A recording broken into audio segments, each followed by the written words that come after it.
Welcome back to 5 star rating kitchen. ఇవాల్టి వీడియోలో మనం కాకరకాయ మరియు పల్లీలు ఈ రెండు కాంబినేషన్లో మనం స్పెషల్గా చేసి చూద్దాం. కాకరకాయ ఇలా చేసినట్లయితే చేదు లేకుండా పిల్లల నుండి పెద్దల వరకు కూడా అందరూ ఇష్టంగా తింటారు. చాలా డిఫరెంట్గా ఉంటుంది.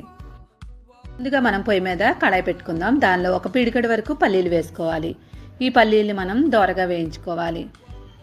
పట్టుకొని చూసినట్లయితే మనకి పల్లీల్లో నుంచి పైన పొట్టు వచ్చేయాలి. అప్పటి వరకు వేయించుకోండి. చెక్ చేసుకొని వేయించుకోండి. చూడండి ఇలా వచ్చిన తర్వాత దీనిలో ఒక 12 నుండి 15 వెల్లుల్లిపాయ రొమ్మలు తీసుకొని ఒలిచేసుకోండి. ఒలిచేసుకున్న వెల్లుల్లిపాయ రొమ్మల్ని దీనిలో వేసేసుకొని 2 నిమిషాల పాటు వేయించేసుకోవాలి. వెల్లుల్లిపాయ కూడా కొంచెం వేగిన తర్వాత దీనిలో ఒక అర స్పూన్ వరకు జీలకర్ర వేసుకోండి. ఎక్కువ కాకుండా అర స్పూన్ వేసుకుంటే సరిపోతుంది. జీలకర్ర వేసిన తర్వాత స్టవ్ ఆఫ్ చేసుకోండి. స్టవ్ ఆఫ్ చేసుకొని వేయించుకోవాలి. ఇక్కడ మనకి పాన్ ఉన్న వేడికే మనకి జీలకర్ర వేగిపోద్ది. అందువల్ల స్టవ్ ఆఫ్ చేసుకొని వేడి చేసుకొని ఇప్పుడు వీటిని వేరొక ప్లేట్లో వేసేసుకోండి. లేదంటే పాన్ వేడికి మనకి జీలకర్ర అన్నీ కూడా మాడిపోతాయి. ఇప్పుడు కాకరకాయలు తీసుకోండి.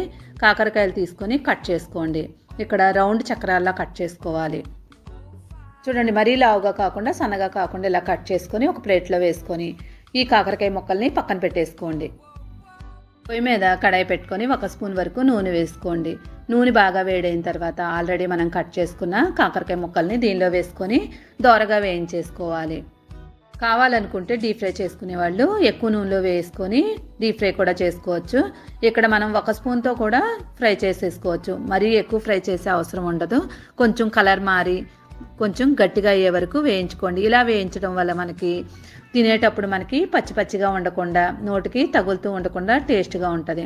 ఇలా వేగిన తర్వాత ఒక ప్లేట్లోకి తీసుకోండి. వీటిని పక్కన పెట్టేసుకొని అదే కడాయిలో మళ్ళీ 1 స్పూన్ వరకు నూనె వేసుకోండి. ఈ నూనె బాగా వేడైన తర్వాత దీనిలో అర స్పూన్ వరకు ఆవాలు వేసుకోవాలి. నెక్స్ట్ మినపప్పు 1/2 స్పూన్ వేసుకోండి. శనగపప్పు ఒక 1/2 స్పూన్ వరకు వేసుకోవాలి. ఇప్పుడు ఈ పోపు దినుసులన్నీ వేసిన తర్వాత 1 నిమిషం అయిన తర్వాత దీనిలో 2 ఎండుమిరపకాయలని దీనిలో 2 ఎండుమిరపకాయలని తీసుకొని కట్ చేసి వేసేసుకోండి. నెక్స్ట్ 1 రమ్మ వరకు కరివేపాకు వేసేసుకోండి.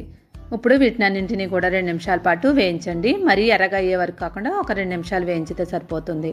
ఇలా వేయించిన తర్వాత 2 ఉల్లిపాయలని చిన్న ముక్కల కింద కట్ చేసి వేసేసుకోండి.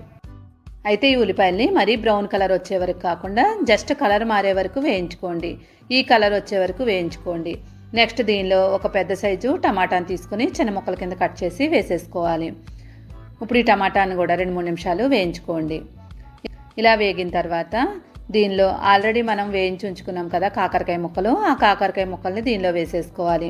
టమాటాలు మెత్తబడే వరకు వేయించకుండా జస్ట్ ఒక 2-3 నిమిషాలు వేయించుకుంటే సరిపోతుంది. ఇప్పుడు కాకరకాయ ముక్కలు వేసేసుకోండి. ఆల్రెడీ కాకరకాయలు వేయించాం కాబట్టి ఇప్పుడు ఎక్కువసేపు వేయించే అవసరం లేదు. ఇప్పుడు కూడా 2 నిమిషాలు వేయించుకుంటే సరిపోతుంది. ఇలా మొత్తం అంతా ఒకసారి బాగా కలిపేసుకొని 2 నిమిషాల పాటు వేయించుకోండి. ఇలా 2 నిమిషాలు వేయించిన తర్వాత దీనిలో మనం రుచికి తగినట్లుగా ఉప్పు వేసుకోవాలి. ఎక్కువ తినేదాన్ని బట్టి ఎక్కువ, కరెక్ట్గా వేసుకునే వాళ్ళు ఉంటే కరెక్ట్గా వేసుకోండి. నెక్స్ట్ దీనిలో 2 స్పూన్ల వరకు కారం వేస్తున్నాను. ఇది కూడా మీకు కారాన్ని బట్టి వేసుకోండి. ఇప్పుడు ఉప్పు కారం కూడా బాగా పట్టేలాగా బాగా కలిపేసుకోండి. ఇక్కడ కారం పచ్చివాసన పోయే వరకు వేయించుకోవాలి. ఒక 2 నిమిషాల పాటు వేయించేసుకోండి. మొత్తం అంతా బాగా కలిసి వేయించిన తర్వాత కొంచెం నీళ్ళు యాడ్ చేసుకోండి. మరీ ఎక్కువ కాదు, ఒక అరకప్పు వరకు నీళ్లు వేసుకొని మళ్ళీ ఒకసారి బాగా కలిపేసుకొని ఈ నీరంతా ఇంకే వరకు వేయించుకోండి. ఇలా నీళ్లు వేసి వేయించడం వల్ల మనకి కారం పచ్చివాసన ఏమైనా ఉంటే పోద్ది.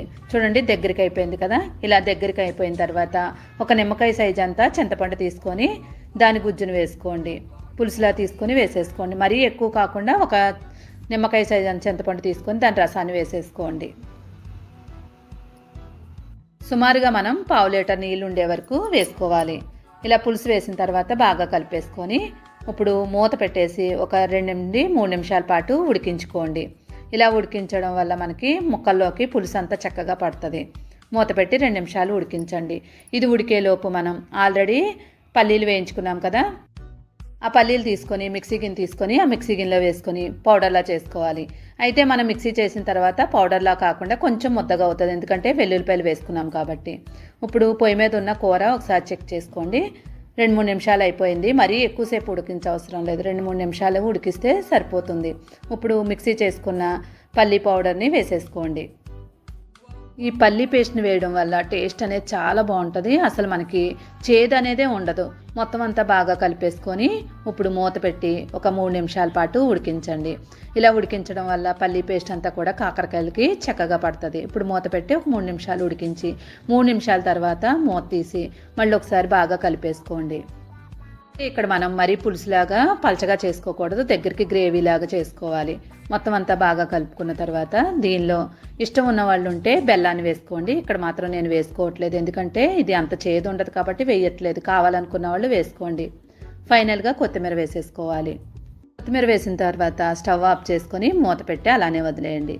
ఒక్క నిమిషం అయిన తర్వాత చక్కగా మనకి గుమగుమలాడే పల్లీలు కాకరకాయ కర్రీ రెడీ అయింది.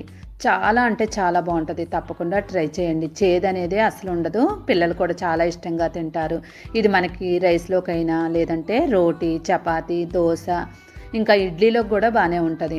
తప్పకుండా ట్రై చేసి ఎలా వచ్చిందో కామెంట్ చేయండి. ఇలాంటి హెల్తీ రెసిపీ కోసం 5 స్టార్ రేటింగ్ కిచెన్ని సబ్స్క్రైబ్ చేసుకోండి.